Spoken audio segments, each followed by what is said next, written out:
قرآنی صورتوں کی مختصر اردو تفسیر شہناز کیسر کے ساتھ اس رمضان صرف باب الایمان پر۔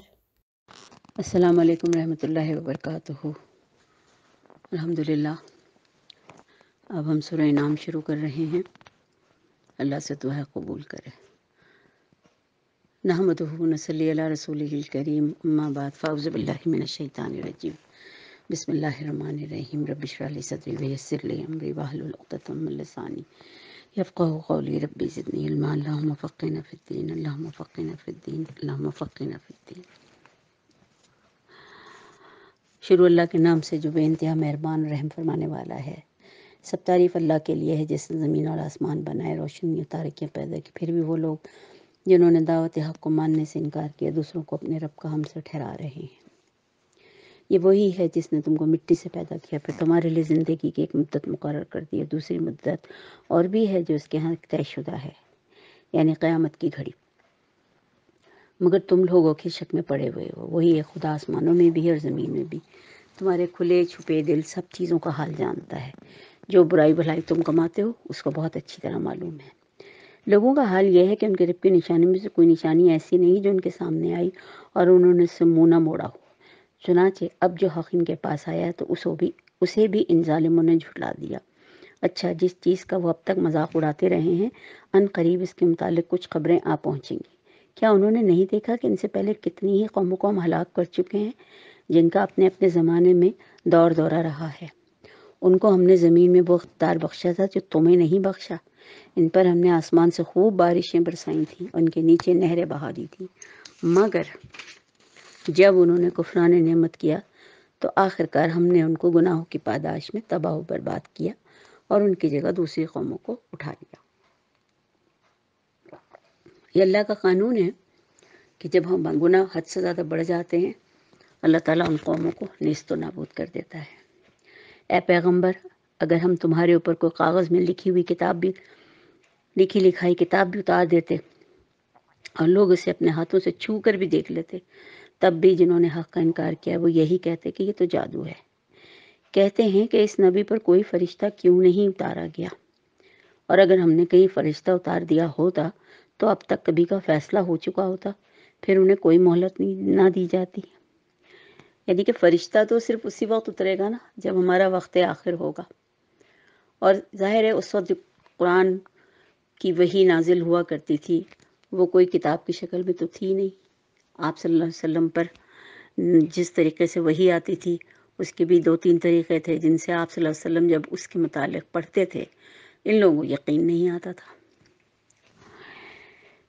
اے نبی، تم سے پہلے بہت سے رسولوں کا مذاق اڑایا جا چکا ہے، اب ان مذاق اڑانے والوں پر آخرکار وہی حقیقت مسلط ہو کی رہی جس کا وہ مذاق اڑاتے تھے۔ ان سے کہو کہ ذرا زمین میں چل پھر کر دیکھو، پھر جھٹلانے والوں کا انجام کیا ہوا، اور ان سے پوچھو آسمانوں میں اور زمینوں میں جو کچھ ہے وہ کس کا ہے؟ کہو سب کچھ اللہ ہی کا ہے، اس نے رحم و کرم کا شیوا اپنے اوپر لازم کیا ہے، اس لیے وہ نافرمانیوں اور سرکشیوں پر تمہیں جلدی نہیں پکڑتا بلکہ تمہیں مہلت دیتا ہے۔ قیامت کے روز وہ تم سب کو ضرور جمع کرے گا۔ یہ بالکل ایک حقیقت، پکی سچی حقیقت ہے، مگر جن لوگوں نے اپنے آپ کو خود تباہی کے خطرے میں مبتلا کر لیا ہے وہ اسے نہیں مانتے۔ رات کے اندھیرے اور دن کے اجالے میں جو کچھ ٹھہرا ہوا ہے وہ سب کچھ اللہ کا ہے، وہ سب کچھ جانتا، سنتا اور دیکھتا ہے۔ کہو اللہ کو چھوڑ کر کیا میں کسی دوسرے کو اپنا سرپرست بنا لوں؟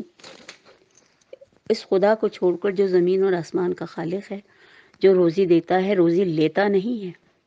کہو مجھے تو یہی حکم دیا گیا ہے کہ سب سے پہلے میں اس کے آگے سر تسلیم خم کروں، اور تاکید کی گئی ہے کہ کوئی شرک کرتا ہے تو کرے، تو بہرحال مشرکوں میں شامل نہ ہو۔ کہو اگر میں اپنے رب کی نافرمانی کروں تو ڈرتا ہوں کہ ایک بڑے خوفناک دن مجھے سزا بھگتنی پڑے گی۔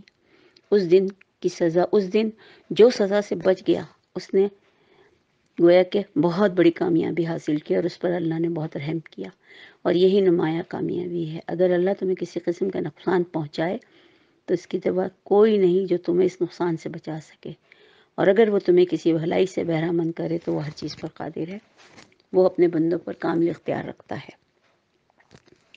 ان سے پوچھو کس کی گواہی سب سے بڑھ کر ہے؟ کہو میرے اور تمہارے درمیان اللہ گواہ ہے، اور یہ قرآن میری طرف بذریعہ وہی بھیجا گیا ہے تاکہ تمہیں اور جس جس کو یہ پہنچے سب کو متنبع کر دوں۔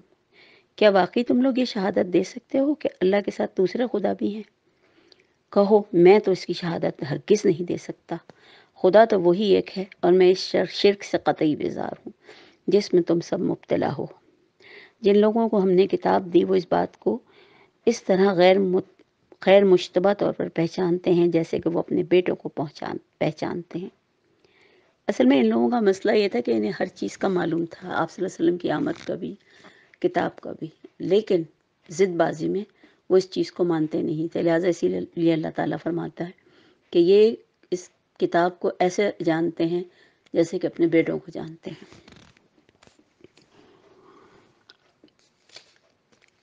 جنہوں نے اپنے آپ کو خود خسارے میں ڈالا ہو اور وہ اسے نہیں مانتے۔ جب انسان خود ہی اپنے آپ کو خسارے میں ڈالنا چاہے، جانتے بوجھتے خسارے کا سودا کرنا چاہے، تو کوئی بھی اسے نہیں روک سکتا۔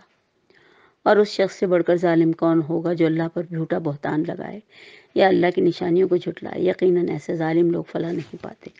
جس روز ہم سب کو اکٹھا کریں گے اور پھر اس روز سارے فیصلے کر دیے جائیں گے، اور ہم اس دن مشرکوں سے پوچھیں گے کہ اب وہ تمہارے ٹھہرائے ہوئے شریک کہاں ہیں جن کو تم اپنا خدا سمجھتے تھے؟ تو وہ اس کے سوا کوئی فتنہ نہ اٹھا سکیں گے کہ یہ جھوٹا بیان دے کہ اے ہمارے آقا، تیری قسم ہم ہرگز مشرک نہ تھے۔ اس وقت یہ کس طرح اپنے آپ پر جھوٹ گڑیں گے، اور وہاں ان کے سارے بناوٹی معبود گم ہو جائیں گے۔ وہ اس وقت بھی جھوٹ بولیں گے کہ ہم تو مشرک نہ تھے اور ہم نے تو غلطی نہ کی تھی، تو گویا کہ اللہ کے سامنے ہی اس بات کو جھٹلائیں گے۔ ان میں سے بعض لوگ ایسے ہیں جو کان لگا کر تمہاری بات سنتے ہیں، مگر حال یہ ہے کہ ہم نے ان کے دلوں پر پردے ڈال رکھے ہیں جن کی وجہ سے وہ اس کو کچھ نہیں سمجھتے، اور ان کے کانوں میں گرانی ڈال دی ہے، سب کچھ سننے پر بھی کچھ نہیں سنتے، خواہ وہ کوئی نشانی دیکھ لیں اس پہ ایمان لا کر نہ دیں گے۔ حد یہ ہے کہ جب وہ تمہارے پاس آ کر تم سے جھگڑتے ہیں تو ان میں سے جن لوگوں نے انکار کا فیصلہ کر لیا ہے، وہ ساری باتیں سننے کے بعد بھی یہی کہتے ہیں کہ یہ ایک داستان ہی ہے، جو ایک پرانی داستان اور ایک کہانی ہے، اس کے سوا کچھ نہیں۔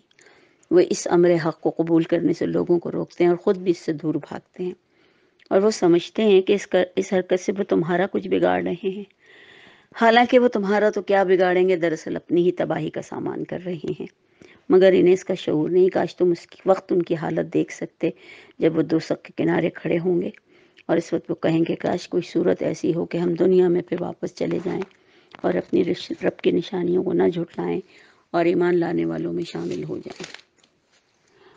حقیقت بات وہ محض اس وجہ سے ہی کہیں گے، در حقیقت وہ یہ بات اس وجہ سے کہیں گے کہ جس حقیقت پر انہوں نے پردہ ڈال رکھا تھا وہ اس وقت ان کے سامنے بالکل سامنے آ گئی ہوگی، اور ورنہ اگر انہیں سابق زندگی کی طرف واپس بھیجا بھی جائے تو پھر وہی سب کچھ کریں گے جس سے انہیں منع کیا گیا ہے۔ وہ تو ہیں ہی جھوٹے، اس لیے اپنی اس خواہش کے اظہار میں بھی جھوٹ سے ہی کام لیں گے۔ آج یہ لوگ کہتے ہیں کہ زندگی جو کچھ بھی ہے بس یہی ہماری زندگی ہے اور ہم مرنے کے بعد ہرگز اٹھائے نہیں جائیں گے۔ کاش وہ منظر تم دیکھ سکو جب یہ اپنے رب کے سامنے کھڑے کیے جائیں گے۔ اس وقت ان کا رب ان سے پوچھے گا کیا یہ حقیقت نہیں ہے؟ یہ کہیں گے ہاں اے ہمارے رب، یہ حقیقت ہی ہے۔ وہ فرمائے گا اچھا تو اب اپنے انکار حقیقت کی پاداش میں عذاب کا مزہ چکھو۔ تو کیا چیز ہوگی جو ہمیں بچائے گی وہاں؟ نقصان میں پڑ گئے وہ لوگ جنہوں نے اللہ سے اپنی ملاقات کی طلب کو جھوٹ قرار دیا۔ جب اچانک وہ گھڑی آئے گی تو یہی لوگ کہیں گے افسوس کہ ہم سے اس معاملے میں کتنا بڑا قصور ہوا۔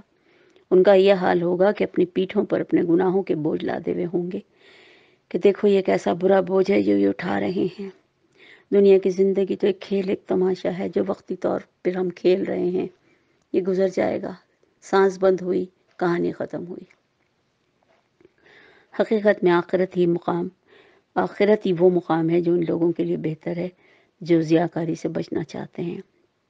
پھر کیا تم لوگ عقل سے کام نہ لوگے؟ اے نبی، ہمیں معلوم ہے کہ جو باتیں یہ لوگ بناتے ہیں اور ان سے تمہیں بہت رنج ہوتا ہے، لیکن یہ لوگ تمہیں نہیں جھٹلاتے بلکہ یہ ظالم دراصل اللہ کی آیات کا انکار کر رہے ہیں۔ تم سے پہلے بھی بہت سے رسول جھٹلائے جا چکے ہیں، مگر اس تکذیب پر اور ان کی اذیتوں پر جو انہیں پہنچائی گئی انہوں نے صبر کیا، یہاں تک کہ انہیں ہماری مدد پہنچ گئی۔ اللہ کی باتوں کو بدلنے کی طاقت کسی میں نہیں ہے، اور پچھلے رسولوں کا ساتھ جو کچھ بھی پیش آیا اس کی خبریں تمہیں پہنچ چکی ہے۔ تاہم اگر ان لوگوں کی بے رخی تم سے برداشت نہیں ہوتی تو اگر تم میں کچھ زور ہے تو زمین میں کوئی سرنگ ڈھونڈو یا آسمان میں سیڑھی لگاؤ، ان کے پاس کوئی نشانی لانے کی کوشش کرو، کیونکہ وہ بار بار یہی کہتے تھے کہ ہمیں کوئی نشانی دکھاؤ، ہمیں کوئی نشانی دکھاؤ۔ تو اللہ نے کہا، اور اللہ نے تو یہ صاف صاف کہا ہے کہ یہ طریقہ اللہ کا ہے کہ اگر نشانی آنے کے بعد بھی یہ نہ مانے تو پھر تو پوری قوم کو برباد کر دوں گا۔ تو اسی لیے ان کو بار بار یہ کہا جا رہا ہے کہ نشانی آئے یا نہ آئے تم نہیں مانو گے۔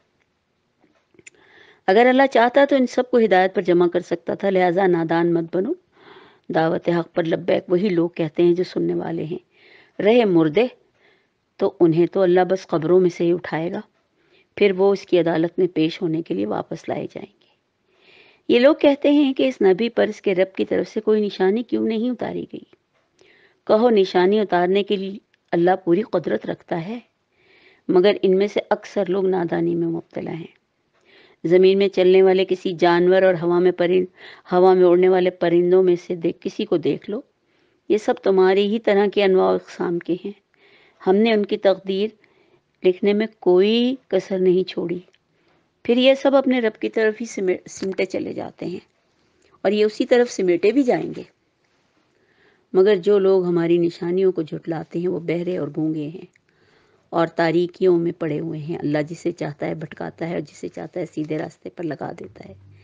ان سے کہو ذرا غور کر کے بتاؤ کہ اگر کبھی تم پر اللہ کی طرف سے کوئی بڑی مصیبت آتی ہے یا آخری گھڑی آ پہنچتی ہے تو کیا تم اس وقت اللہ کے سوا کسی اور کو پکارتے ہو؟ بولو اگر تم سچے ہو تو اس وقت تم اللہ ہی کو پکارتے ہو، پھر اگر وہ چاہتا ہے تو اس مصیبت کو تم سے ٹال دیتا ہے۔ یہ ایسے موقع پر تم اپنے ٹھہرائے ہوئے شریکوں کو کیوں بھول جاتے ہو؟ ان سے مدد کیوں نہیں مانگتے؟ تم سے پہلے بہت سی قوموں کی طرف ہم نے رسول بھیجے اور ان قوموں کو مصائب اور آرام میں مبتلا کیا تاکہ وہ عاجزی کے ساتھ ہمارے سامنے جھک جائیں۔ بس جب وہ ہماری طرف سے ان پر سختی آئی تو کیوں نہ انہوں نے عاجزی اختیار کی، مگر ان کے دل تو اور سخت ہو گئے، اور شیطان نے ان کو اطمینان دلایا کہ جو کچھ تم کر رہے ہو وہ صحیح کر رہے ہو۔ پھر جب انہوں نے اس نصیحت کو جو انہیں کی گئی تھی بھلا دیا تو ہم نے ہر طرح کے خوشحالیوں کے دروازے ان کے لیے کھول دیے، یہاں تک کہ جب ان بخششوں میں جو انہیں عطا کی گئی تھی خوب مگن ہو گئے تو اچانک ہم نے پکڑ لیا۔ اب حال یہ تھا کہ وہ ہر خیر سے مایوس تھے۔ اس طرح ان لوگوں کی جڑ کاٹ دی گئی جنہوں نے ظلم کیا۔ تعریف ہے سب اللہ رب العالمین کے لیے ہیں کہ اس نے ان کی جڑ کاٹ دی۔ اللہ کا ایک طریقہ ہے، اگر آپ کیونکہ اس نے کہا ہے نا کہ تم شر کی طرف آؤ میں مدد کروں گا، تم خیر کی طرف جاؤ میں مدد کروں گا۔ جو شر کی طرف جا رہا ہوتا ہے تو کچھ عرصے کے بعد اللہ تعالیٰ ان کو خوب ڈھیل دیتا ہے، اتنی ڈھیل کہ وہ پورے کے پورے ان گناہوں میں ڈوب جاتے ہیں، اس شر میں ڈوب جاتے ہیں۔ پھر جب اچانک ہی ان کی پکڑ آتی ہے تو پھر وہ سوچتے ہیں کہ یہ کیا ہوا، لیکن اس وقت تو ظاہر ہے کوئی چیز کسی کے بھی ہاتھ میں نہیں ہوگی۔ اے نبی ان سے کہو کبھی تم نے یہ بھی سوچا کہ اگر اللہ تمہاری بینائی اور سماعت تم سے چھین لے اور تمہارے دلوں پر مہر کر دے تو اللہ کے سوا کون سا اور خدا ہے جو تمہیں تمہاری یہ قوتیں لا دے؟ دیکھو کس طرح ہم بار بار اپنی نشانیاں ان کے سامنے پیش کرتے ہیں اور یہ پھر ان سے کیسے نظر چراتے ہیں۔ کہو کبھی تم نے سوچا کہ اگر اللہ کی طرف سے اچانک یا اعلانیہ تم پر عذاب آ جائے تو کیا ظالم لوگوں کے سوا کوئی اور ہلاک ہوگا؟ ہم جو رسول بھیجتے ہیں اسی لیے تو بھیجتے ہیں کہ وہ نیک کردار لوگوں کو خوشخبری دیں اور بد کردار لوگوں کو ڈرائیں، اور پھر جو لوگ ان کی بات مان لیں اپنے طرز عمل میں اصلاح کر لیں ان کے لیے کسی خوف رنج کا موقع نہیں۔ جو ہماری آیت کو جھٹلائیں گے وہ اپنی سزا پا کے رہیں گے۔ اے نبی ان سے کہو میں تم سے یہ نہیں کہتا کہ میرے پاس اللہ کے خزانے ہیں، نہ ہی میں غیب کا علم رکھتا ہوں، نہ ہی میں یہ کہتا ہوں کہ فرشتہ ہوں، میں تو صرف اس کی وحی کی پیروی کرتا ہوں جو مجھ پر نازل ہوتی ہے۔ پھر ان سے پوچھو کیا اندھا اور آنکھوں والا دونوں برابر ہو سکتے ہیں؟ کیا تم خود غور نہیں کرتے؟ اے نبی، تم اس وحی کے ذریعے لوگوں کو نصیحت کرو جس کا خوف رکھتے ہیں اور اپنے رب کے سامنے اس حال میں پیش کیے جائیں گے کہ اس کے سوا کوئی بھی ایسا نہ ہوگا جو ان کی مدد کر سکے گا، اور کوئی ان کی سفارش نہیں کر سکے گا، اور یہ سارے کام سب اپنے کاموں سمیت اللہ کے سامنے موجود ہوں گے۔ ہو سکتا ہے وہ خدا ترسی کی روش اختیار کریں، اور جو لوگ اپنے رب کو دن رات پکارتے ہیں اور اس کی خوشنودی طلب کرنے میں لگے ہوئے ہیں، انہیں اپنے سے دور نہ پھینکو۔ ان کے حساب میں سے کسی چیز کا بار تم پر نہیں۔ یعنی آپ صلی اللہ علیہ وسلم کو اس بات کی تاکید کی جا رہی ہے کہ اگر وہ تم سے، جو نئے نئے مسلمان ہوئے ہیں، اگر وہ تم سے کچھ پوچھیں یا تم سے کچھ معلوم کرنا چاہیں تو ان کو بالکل ان کو الگ نہ کرو۔ ان کے حساب میں سے کسی چیز کا بار تم پر نہیں، اور تمہارے حساب میں سے کسی چیز کا بار ان پر نہیں۔ اس پر بھی اگر تم انہیں دور پھینکو گے تو ظالموں میں شمار ہوں گے۔ ظاہر ہے وہ نہیں جانتے اسی لیے پوچھتے ہیں، تو لہٰذا اللہ کی سخت تاکید ہے کہ اگر کسی دائی سے کوئی بات پوچھی جائے اور اگر اسے وہ پتہ ہے تو وہ ضرور مدد کرے لوگوں کی۔ دراصل ہم نے اس طرح ان لوگوں میں سے بعض کو بعض کے لیے آزمائش میں ڈالا ہے تاکہ وہ انہیں دیکھ کر کہیں کہ کیا یہ ہیں وہ لوگ جن پر ہمارے درمیان اللہ کا فضل و کرم ہوا ہے؟ ہاں، کیا خدا اپنے شکرگزار بندوں کو ان سے زیادہ نہیں جانتا؟ جب وہ تمہارے پاس وہ لوگ آئیں جو ہماری آیات پر ایمان لاتے ہیں تو ان سے کہو تم پر سلامتی ہے، تمہارے رب نے تم رحم و کرم کا شیوا اپنے اوپر لازم کر لیا ہے۔ یہ اسی کا رحم و کرم ہے کہ اگر تم میں سے کوئی نادانی یا کوئی برائی ہو جائے تو اس کے بعد توبہ کرے، اصلاح کرے، وہ اسے معاف کر دیتا ہے اور نرمی سے کام لیتا ہے۔ اسی طرح ہم اپنی نشانیاں کھول کھول کر بیان کرتے ہیں تاکہ مجرموں کی راہ بالکل نمایاں ہو جائے۔ اے نبی، ان سے کہو تم لوگ اللہ کے سوا جن کو بھی پکارتے ہو ان کی بندگی سے مجھے منع کیا گیا ہے۔ میں تمہاری خواہشات کی پیروی نہیں کروں گا، اگر میں نے ایسا کیا تو میں گمراہ ہو گیا، راست پانے والوں میں سے نہ رہا۔ اور کہو میں اپنے رب کی طرف سے ایک دلیل روشن پر قائم ہوں اور تم نے اسے جھٹلا دیا ہے۔ اب میرے اختیار میں وہ چیز نہیں جس کی تم جلدی مچا رہے ہو۔ فیصلے کا سارا اختیار اللہ کو ہے، وہی امر حق بیان کرتا ہے اور وہی بہترین فیصلہ کرنے والا ہے۔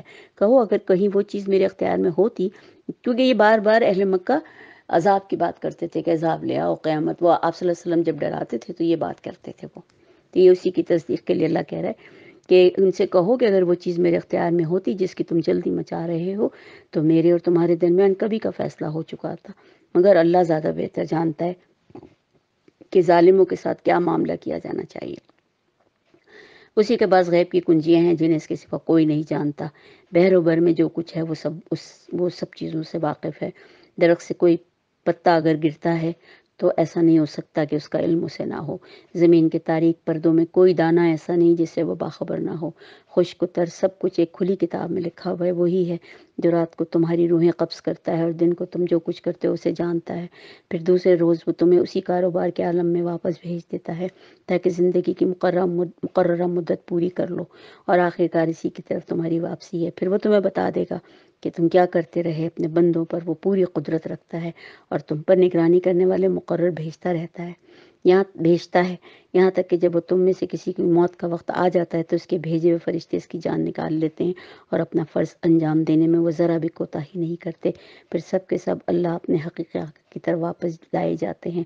خبردار ہو جاؤ، فیصلے کے سارے اختیارات اسی کو حاصل ہیں، وہ حساب لینے میں بہت تیز ہے۔ اے نبی، اب ذرا سوچیں، جب اللہ خود اپنی یہ صفت بتا رہا ہے کہ وہ حساب لینے میں بہت تیز ہے تو ہم لوگوں کا حساب کتاب کیا ہوگا؟ بہت بڑا سوالیہ نشان ہے ہمارے لیے۔ اے نبی، ان سے پوچھو کہ صحرا اور سمندر کی تاریکیوں میں تمہیں کون خطرات سے بچاتا ہے جس سے تم مصیبت کے وقت گڑ گڑا کر دعا مانگتے ہو؟ کس سے کہتے ہو کہ اگر اس بلا سے اس نے ہم کو بچا لیا تو ہم ضرور شکر گزار ہوں گے؟ کہو اللہ تمہیں اس سے اور ہر تکلیف سے نجات دیتا ہے، پھر تم دوسروں کو اس کا شریک ٹھہراتے ہو۔ اور کہو وہ اس پر قادر ہے کہ تم پر کوئی عذاب اوپر سے نازل کرے یا کبھی تمہارے قدموں کے نیچے سے برپا کر دے، یا تمہیں گروہوں میں تقسیم کر کے ایک گروہ کو دوسرے گروہ کی طاقت کا مزہ چکھا دے۔ دیکھو ہم کس طرح بار بار مختلف طریقوں سے اپنی نشانیاں بیان کر رہے ہیں، شاید کہ وہ یہ حقیقت سمجھ لیں۔ تمہاری قوم اس کا انکار کر رہی ہے حالانکہ وہ حقیقت ہے۔ اس سے کہہ دو کہ میں تم پر حوالہ دار نہیں بنایا گیا ہوں، ہر خبر کے ظہور میں آنے کا ایک وقت مقرر ہے، ان قریب تم کو معلوم ہو جائے گا۔ اللہ نے آپ صلی اللہ علیہ وسلم کو کسی پر حوالہ دار نہیں بنایا، نہ ہی آپ کی کوئی ذمہ داری ہے۔ آپ صرف بشیر و نذیر ہیں۔ آپ کا کام تھا خوشخبری دینا اور ڈرانا، اور جوں کا تو جو اللہ نے وحی کی شکل میں احکامات بھیجے وہ ہم تک پہنچا دینا جو کام آپ نے پورا کر دیا۔ اور اے نبی جب تم دیکھو کہ لوگ ہماری آیات پر نکتہ چینیاں کرتے ہیں تو ان کے پاس سے ہٹ جاؤ، یہاں تک کہ وہ اس گفتگو کو چھوڑ کر دوسری باتوں میں لگ جائیں۔ اب اگر کبھی شیطان تمہیں بھلاوے میں ڈال دے تو جس وقت تمہیں اس غلطی کا احساس ہو جائے اس کے بعد پھر ایسے ظالموں کے پاس نہ بیٹھو۔ یہ حکم ہمارے لیے بھی ہے کہ اگر کبھی اللہ کے یا رسول کے خلاف یا قرآن کے خلاف کوئی بات ہو رہی ہو وہاں ٹکنا نہیں چاہیے۔ ان کے حساب میں سے کسی چیز کی ذمہ داری پرہیزگار لوگوں پر نہیں ہے، البتہ نصیحت کرنا ان کا فرض ہے، شاید کہ وہ غلط روی سے بچ جائیں، یا چھوڑو ان لوگوں کو جنہوں نے اپنے دین کو کھیل اور تماشا بنا رکھا ہے اور جنہیں دنیا کی زندگی نے فریب میں مبتلا کیا ہے۔ ہاں مگر یہ قرآن سنا کر نصیحت اور تنبیہ کرتے ہیں کہ کہیں کوئی شخص اپنی کیے کرتوتوں کے وبال میں گرفتار نہ ہو جائے، اور گرفتار بھی اس حال میں ہو کہ اللہ سے بچانے والا کوئی حامی نہ ہو تو اور کوئی سفارشی ان کے لیے نہ ہو۔ اگر وہ ہر ممکن فدیہ دے کر بھی اپنے آپ کو چھڑانا چاہیں گے تو وہ بھی قبول نہیں کیا جائے گا، کیونکہ ایسے لوگ تو خود اپنی کمائی کے نتیجے میں پکڑے جائیں گے۔ ان کو اپنے انکار حق کے معاوضے میں کھولتا ہوا پانی پینے کو اور دردناک عذاب کی سزا ملے گی۔ یا اللہ تو اس سے محفوظ رکھنا مالک، استغفر اللہ۔ اے نبی ان سے پوچھو کیا ہم اللہ کو چھوڑ کر ان کو پکاریں جو نہ ہمیں نفع دے سکتے ہیں نہ نقصان، اور جبکہ اللہ ہمیں سیدھا راستہ دکھا چکا ہے، کیا ہم الٹے پاؤں پھر جائیں؟ کیا ہم اپنا حال اس شخص کا سا کر لیں جسے شیطانوں نے صحرا میں بھٹکا دیا ہو اور وہ حیران پریشان پھر رہا ہو، اور پھر وہ اس کے ساتھی اسے پکار بھی رہے ہوں کہ ادھر آ جا، یہ سیدھی راہ موجود ہے، اور حقیقت میں صحیح رہنمائی تو صرف اللہ ہی کی رہنمائی ہے۔ اس کی طرف سے ہمیں یہ حکم ملا ہے کہ مالک کائنات کے آگے سر اطاعت خم کر دو، نماز قائم کرو، اس کی نافرمانیوں سے بچو، اسی کی طرف تم سمیٹے جاؤ گے۔ وہی ہے جس نے آسمان و زمین کو برحق پیدا کیا ہے۔ جس دن وہ کہے گا کہ حشر ہو جائے وہ اسی دن اسی وقت ہو جائے گا، اس کا ارشاد عین حق ہے۔ اور جس روز سور پھونکا جائے گا اس روز بادشاہی اسی کی ہوگی۔ وہ غیب اور شہادت اور ہر چیز کا عالم ہے اور دانا ہے اور باخبر ہے۔ ابراہیم کا واقعہ یاد کرو جب اس نے اپنے باپ آزر سے کہا تھا کیا تو نے بتوں کو خدا بنا کر پوجنا شروع کیا ہے تو ان کو اپنا خدا بناتا ہے؟ میں تو تجھے اور تیری قوم کو کھلی گمراہی میں پاتا ہوں۔ ابراہیم کو ہم اسی طرح زمین و آسمان کا نظام سلطنت دکھاتے تھے، اور اس لیے دکھاتے تھے کہ وہ یقین کرنے والوں میں سے ہو جائے۔ چنانچہ جب رات ہوئی تو اس نے ایک تارا دیکھا اور کہا یہ میرا رب ہے، مگر جب وہ ڈوب گیا تو وہ بولا ڈوب جانے والا میرا خدا نہیں ہو سکتا، میں اس کا گرویدہ بھی نہیں ہوں۔ پھر جب چاند چمکتا ہوا دیکھا تو کہا شاید یہ میرا رب ہے، مگر وہ بھی ڈوب گیا۔ تو کہا اگر میرے رب نے میری رہنمائی نہ کی ہوتی تو میں بھی شاید گمراہ لوگوں میں شامل ہو گیا ہوتا۔ پھر جب سورج کو دیکھا تو کہا یہ میرا رب ہے، یہ سب سے بڑا ہے، مگر جب وہ بھی ڈوبا تو ابراہیم پکار اٹھا اے برادران قوم، میں ان سب سے بیزار ہوں جنہیں تم خدا کا شریک ٹھہراتے ہو۔ میں نے تو یکسو ہو کر اپنا رخ اس ہستی کی طرف کر لیا جس نے زمین اور آسمانوں کو پیدا کیا، اور میں ہرگز شرک کرنے والوں میں سے نہیں ہوں۔ اس کی قوم اس سے جھگڑنے لگی تو اس نے اپنی قوم سے کہا کیا تم اللہ کے معاملے میں مجھ سے جھگڑتے ہو؟ حالانکہ اس نے مجھے راہ راست دکھا دی ہے اور میں تمہارے ٹھہرائے ہوئے شریکوں سے نہیں ڈرتا، اور اگر میرا رب چاہے تو وہ ضرور ہو سکتا ہے۔ میرے رب کا علم ہر چیز پر چھایا ہوا ہے، پھر بھی کیا تم ہوش میں نہ ہوگے؟ اور آخر میں تمہارے ٹھہرائے ہوئے شریکوں سے میں کیوں ڈروں جبکہ تم اللہ کے ساتھ ان چیزوں کو خدائی میں شریک بناتے ہو؟ وہ نہیں ڈرتے جن کے لیے اس نے تم پر کوئی دلیل کوئی سند نازل نہیں کی۔ ہم دونوں فریقوں میں سے کون زیادہ بے خوفی اور اطمینان کا مستحق ہے؟ بتاؤ اگر تم کچھ علم رکھتے ہو تو در حقیقت میں تو انہی لوگوں کے لیے اصل میں امن اور سکون انہی لوگوں کے لیے ہے جو راہ راست پر ہیں، جو ایمان لایا، جنہوں نے اپنے ایمان کو ظلم کے ساتھ نہیں ملایا اور اپنے آپ کو صرف اللہ کے راستے پر رواں رکھا۔ یہ تھی ہماری وہ حجت جو ہم نے ابراہیم علیہ السلام کو اس کی قوم کے مقابلے میں عطا کی۔ ہم جسے چاہتے ہیں بلند مرتبے عطا کرتے ہیں۔ حق یہ ہے کہ تمہارا رب نہایت دانا اور علیم ہے۔ پھر ہم نے ابراہیم کو اسحاق اور یعقوب جیسی اولاد دی، پھر ہر ایک کو راہ راست دکھائے گی، اور وہی راہ راست ہم نے اس سے پہلے نوح کو بھی دکھائی تھی۔ اس کی نسل سے ہم نے داؤد، سلیمان، ایوب، یوسف، موسیٰ اور ہارون کو ہدایت بخشی۔ اسی طرح ہم نیکوکاروں کو ان کی نیکیوں کا بدلہ دیا کرتے ہیں۔ اسی کی اولاد سے زکریا، یحییٰ، عیسیٰ، الیاس، ان سب کو پیدا کیا۔ ہر ایک ان میں سے صالح تھا اور اسی کے خاندان میں سے تھا۔ پھر انہی کے خاندان میں سے اسماعیل، یسع، یونس اور لوط کو راستہ دکھایا۔ ان سب میں سے ہر ایک کو ہم نے دنیا والوں پر فضیلت دی۔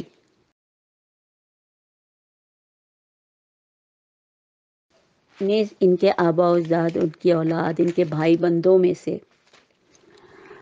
بہتوں کو ہم نے نوازا اور انہیں اپنی خدمت کے لیے چن لیا اور سیدھے راستے ان کی طرف رہنمائی کی۔ یہ اللہ کی ہدایت ہے جس کے ساتھ وہ اپنے بندوں میں سے جس کو چاہتا ہے رہنمائی کرتا ہے۔ لیکن اگر کہیں ان لوگوں نے شرک کیا ہوتا تو ان سب کا کیا کرایا غارت ہو جاتا۔ یہ وہ لوگ تھے جن کو ہم نے کتاب اور علم اور نبوت عطا کی تھی۔ اب اگر یہ لوگ اس کو ماننے سے انکار کرتے ہیں تو اس کی کوئی پرواہ نہیں، ہم نے تو کچھ اور لوگوں کو بھی یہ نعمت سونپ دی ہے جو اس سے منکر نہیں۔ اے نبی، وہی لوگ اللہ کی طرف سے ہدایت یافتہ تھے، انہی کے راستے پر تم بھی چلو اور کہہ دو کہ میں اس تبلیغ و ہدایت کے کام کے لیے تم سے کسی اجر کا طالب نہیں ہوں۔ یہ تو ایک عام نصیحت ہے تمام جہان والوں کے لیے۔ قرآن پوری دنیا کے لیے اتارا گیا ہے، مسلمانوں کے لیے نہیں ہے صرف، لہٰذا یہ نصیحت پورے جہان والوں کے لیے ہے۔ ان لوگوں نے اللہ کا بہت غلط اندازہ لگایا جب کہا کہ اللہ نے کسی بشر پر کچھ نازل نہیں کیا۔ ان سے پوچھو پھر وہ کتاب جسے موسیٰ لایا تھا، جو تمام انسانوں کے لیے روشنی اور ہدایت تھی، جسے تم پارا پارا کر کے رکھتے ہو، کچھ دکھاتے ہو، بہت کچھ چھپاتے ہو، اور جس کے ذریعے سے تم کو وہ علم دیا گیا جو نہ تمہیں کبھی حاصل تھا اور نہ تمہارے باپ دادوں کو۔ آخر اس کا نازل کرنے والا کون تھا؟ بس اتنا کہہ دو کہ اللہ، پھر انہیں اپنی دلیل بازیوں سے کھیلنے کے لیے چھوڑ دو۔ اسی کتاب کی طرح یہ بھی ایک کتاب ہے جس کو ہم نے اب نازل کیا ہے، یعنی یہ موجودہ قرآن۔ یہ بڑی خیر و برکت والی ہے، اس چیز کی تصدیق کرتی ہے جو اس سے پہلے آئی تھی، اور یہ اس لیے نازل کی گئی ہے کہ اس کے ذریعے سے تم بستیوں کے اس مرکز یعنی مکہ اور اس کے اطراف میں رہنے والوں کو اطلاع دو اور ان کو بتاؤ کہ جو لوگ آخرت کو مانتے ہیں وہ اس کتاب پر ایمان لاتے ہیں، اور ان کا حال یہ ہے کہ اپنی تمام نمازوں کی پابندی کرتے ہیں۔ اس شخص سے بڑھ کر ظالم اور کون ہوگا جو اللہ پر جھوٹا بہتان گڑھے یا یہ کہے کہ مجھ پر وحی آئی ہے، اور حالانکہ اس پر کوئی وحی نازل نہ کی گئی ہو، یا وہ اللہ کی نازل کردہ چیزوں کے مقابلے میں کہے کہ میں بھی ایسی چیز نازل کر کے دکھا دوں گا۔ کاش تم ظالموں کو اس حالت میں دیکھ سکو جب وہ سکرات موت میں ڈبکیاں کھا رہے ہوتے ہیں اور فرشتے ہاتھ بڑھا بڑھا کر کہہ رہے ہوتے ہیں کہ لاؤ ظالموں، اپنی جان کو نکالو، آج تمہیں ان باتوں کی پاداش میں ذلت کا عذاب دیا جائے گا جو تم اللہ پر تہمت رکھ کر ناحق بکا کرتے تھے اور اس آیت کے مقابلے میں سرکشی دکھاتے تھے۔ تو اللہ فرمائے گا، اب تم ویسے ہی تنے تنہا ہمارے سامنے حاضر ہو گئے جیسا کہ ہم نے تمہیں پہلی بار اکیلا پیدا کیا تھا، اور جو کچھ ہم نے تمہیں دنیا میں دیا تھا وہ سب تم پیچھے چھوڑ آئے، اور اب ہم تمہارے ساتھ تمہارے ان سفارشیوں کو بھی نہیں دیکھتے جن کے متعلق تم سمجھتے تھے کہ تمہارے کام بنانے میں ان کا بھی کچھ حصہ ہوگا۔ تمہارے آپس کے سب رابطے ٹوٹ گئے اور وہ سب تم سے گم ہو گئے جن کا تم زوم رکھتے تھے۔ انسان دنیا میں اکیلا آیا ہے، اکیلا ہی جائے گا اور اللہ کے سامنے کھڑا ہو جائے گا۔ یہ دنیا کا جتنا تام جھام ہے یہ یہیں تک ہے، یہیں رہ جائے گا، یہیں ملا تھا یہیں رہ جائے گا۔ ذرا سوچیں کیا حقیقت ہے ہماری زندگی کی۔ دانے اور گٹلی کو پھاڑنے والا صرف اللہ ہے، وہی زندہ کو مردے سے نکالتا ہے اور وہی مردہ کو زندہ سے خارج کرنے والا ہے۔ یہ سارے کام کرنے والا تو اللہ ہی ہے، پھر تم کدھر بہہ کے جاتے ہو؟ پردہ شب کو چاک کر کے وہی صبح نکالتا ہے کہ اسی نے رات کو سکون کا وقت بنایا، چاند سورج کے طلوع ہونے کا ڈوبنے کا وقت مقرر کیا، سب اسی زبردست علم اور قدرت رکھنے والے کے ٹھہرائے ہوئے اندازے ہیں، اور وہی ہے جس نے تمہارے لیے تاروں کو صحرا میں اور سمندر کی تاریکیوں میں راستہ معلوم کرنے کا ذریعہ بنایا۔ دیکھو ہم نے نشانیاں کھول کھول کر بیان کر دی ان لوگوں کے لیے جو علم رکھتے ہیں، اور وہی ہے جس نے ایک جان سے تم کو پیدا کیا، پھر ہر ایک کے لیے ایک جائے قرار ہے اور ایک اس کے سونپے جانے کی جگہ۔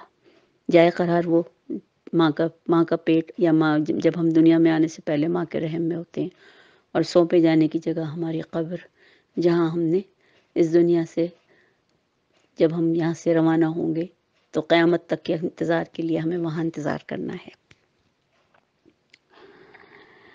ہم نے نشانیاں بیان کر دی ان لوگوں کے لیے جو سمجھ بوجھ رکھتے ہیں، اور یہ وہی ذات ہے جس نے آسمان سے پانی برسایا، پھر اس کے ذریعے سے وہ ہر قسم کے نباتات اگاتا ہے، اس سے ہرے بھرے کھیت درخت پیدا کیے، پھر تہ بتہ چڑھنے والے دانے نکالے، کھجور کے شگوفوں سے پھلوں کے گچھے پیدا کیے جو بھوج کے مارے جھکے پڑتے ہیں، انگور، زیتون، انار کے باغ لگائے جن کے پھل ایک دوسرے سے ملتے جلتے بھی ہیں، پھر ہر ایک کی خصوصیت بھی جدا جدا ہے۔ یہ درخت جب پھلتے ہیں تو ان میں پھل آتے ہیں، پھر ان کے پکنے کی کیفیت کو ذرا غور سے دیکھو۔ ان چیزوں میں نشانیاں ہیں جو ان لوگوں کے لیے جو ایمان لاتے ہیں۔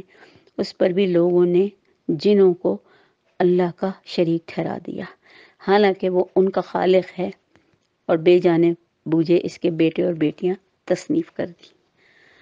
اللہ ہمیں اس چیز سے محفوظ رکھنا یا اللہ۔ پتہ نہیں ہم بھی بے وقوفیوں میں کیا کیا باتیں کرتے ہیں، اور کس طرح سے ہم اپنے لیے بھی مسلسل ہم ایسے کاموں میں ملوث رہتے ہیں جو کہ ہمیں کسی صورت سے زیبا نہیں دیتی۔ اللہ ہمارے گناہوں کو بخش دینا۔ حالانکہ وہ پاک اور بالا تر ہے ان باتوں سے جو لوگ وہ کہتے ہیں۔ وہ تو آسمانوں اور زمین کا موجد ہے، اس کا کوئی بیٹا کیسے ہو سکتا ہے جبکہ کوئی اس کا شریک زندگی ہی نہیں۔ اس نے ہر چیز کو پیدا کیا، وہ ہر چیز کا علم رکھتا ہے۔ یہ ہے اللہ تمہارا رب، کوئی خدا اس کے سوا نہیں، ہر چیز کا خالق ہے، لہٰذا تم اسی کی بندگی کرو، وہ ہر چیز کا کفیل ہے۔ نگاہیں اس کو نہیں پا سکتی، وہ نگاہوں کو پا لیتا ہے۔ وہ بہت باریک بین اور باخبر ہے، چھوٹی سی چھوٹی چیز پہ بھی نظر رکھتا ہے، لطیف سے لطیف چیز کو بھی دیکھ لیتا ہے۔ دیکھو تمہارے رب کی طرف سے بصیرت آ گئی ہے۔ اب جو بینائی سے کام لے گا اپنا ہی بھلا کرے گا، جو اندھا بنے گا وہ خود ہی نقصان اٹھائے گا۔ میں تم پر کوئی پاسبان نہیں ہوں۔ جس طرح ہم اپنی آیات کو بار بار مختلف طریقوں سے بیان کرتے ہیں تو اس لیے کرتے ہیں کہ یہ لوگ کہیں کہ تم کسی سے پڑھ کر آئے ہو، اور جو لوگ علم رکھتے ہیں ان پر ہم حقیقت کو روشن کرتے ہیں۔ اے نبی، اس وحی کی پیروی کیے جاؤ جو تم پر تمہارے رب کی طرف سے نازل ہوتی ہے، کیونکہ اس میں رب کے سوا کوئی خدا نہیں ہے، اور اس ایک رب کے سوا تمہارا کوئی اور مالک کل ہے بھی نہیں۔ اور ان مشرکین کے پیچھے نہ پڑو، اگر اللہ کی مشیت ہوتی تو وہ خود ایسا بندوبست کر سکتا تھا کہ یہ لوگ شریک نہ کرتے، اور یہ لوگ اللہ کی ذات میں کسی اور کو شریک کر کے شرک نہ کرتے۔ تم کو ہم نے ان پر پاسبان مقرر نہیں کیا، اور نہ تم ان پر حوالہ دار ہو۔ اور اے مسلمانوں، یہ لوگ اللہ کے سوا جن کو پکارتے ہیں انہیں گالیاں نہ دو، کہیں ایسا نہ ہو کہ یہ شرک میں آگے بڑھ کر جہالت کی بنا پر اللہ کو بھی برا بھلا کہنے لگے۔ ہم نے اسی طرح ہر گروہ کے لیے اس کے عمل کو خوشنما بنا دیا ہے، پھر انہیں اپنے رب کی طرف پلٹنا ہے، اس وقت وہ انہیں بتائے گا کہ وہ کیا کرتے رہے۔ یہ لوگ کڑی سے کڑی قسم کھا کر کہتے ہیں کہ کوئی نشانی، کوئی معجزہ ہمارے سامنے آئے تو ہم اس پر ایمان لے آئیں گے۔ اے نبی، ان سے کہو نشانیاں تو صرف اللہ کے اختیار میں ہیں، اور تمہیں کیسے سمجھایا جائے؟ اگرچہ نشانیاں آ بھی جائیں تو یہ ایمان لانے والے نہیں ہیں۔ ہم اسی طرح ان کے دلوں اور نگاہوں کو پھیر رہے ہیں جیسا کہ یہ پہلی مرتبہ اس کتاب پر ایمان نہیں لائے تھے۔ ہم انہیں ان کی سرکشی میں بھٹکنے کے لیے چھوڑے دیتے ہیں، لہٰذا ان کو بھٹکنے دو۔ اور ظاہر ہے ان کے بھٹکنے کے لیے جتنا جو کچھ بھی انہوں نے اپنے لیے راستہ چنا ہے اس میں ان کو ابھی بھٹکنے دو، تاکہ ایک وقت ہی ان کے پر تمام عذاب کے ساتھ ہر طرح کے سوال جواب کیے جا سکیں۔ ابھی ہماری سورہ انعام جاری ہے، انشاءاللہ اس باقی حصے کو مکمل کریں گے۔ وما آخر دعوانا ان الحمدللہ رب العالمین۔